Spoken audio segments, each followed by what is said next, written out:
Thank you, Congressman Jackson, for convening this special order hour and for humbling me with such a kind introduction, but mostly for your leadership and your steadfast commitment to protecting the Voting Rights Act.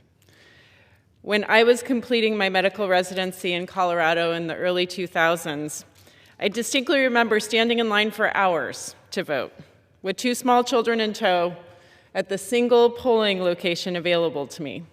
Hours, with toddlers, in the glory of Colorado's most unpredictable weather.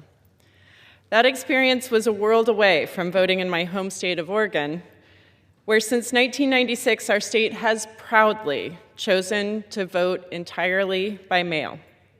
It is safe and secure. You can't hack paper. It's harder to intimidate a voter in their own home. And turnout is higher. In fact, in 2023, Oregon had the single highest voter turnout in the nation. That is how representative democracy is supposed to work. People should be able to easily exercise their voices and to use their power.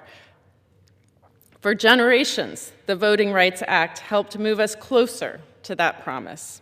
It stood as one of the most successful civil rights laws in our nation's history, born from those who marched, bled, and died for the right to have a say in their government.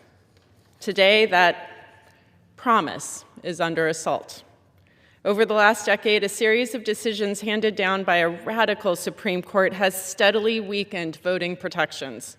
Most recently, Trump's hand-picked Supreme Court justices gutted Section 2 of the Voting Rights Act, which allowed voters to challenge racially discriminatory maps. This has unleashed a wave of racist gerrymandering across the South designed to dilute Black voting power, erase hard-won gains of the civil rights movement, and rig the political system for Republicans to stay in power. In Alabama, the far-right Republican state legislature is now moving forward with a congressional map that all but erases one of 2 majority Black districts. This is a map that judges in Alabama rejected, but that Trump's hand-picked radical Supreme Court is letting move forward. It is a betrayal. And that betrayal and assault is why last month I traveled to Montgomery, Alabama, with members of Congress from the Northeast to the West to stand in solidarity and say, we are not going back. Standing there, I felt the weight of history.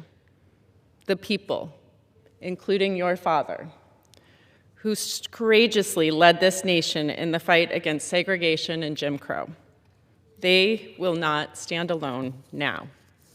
We will fight back, and we have the playbook in front of us. This fight is won in courtrooms and at kitchen tables, at the ballot box, and marching in the streets.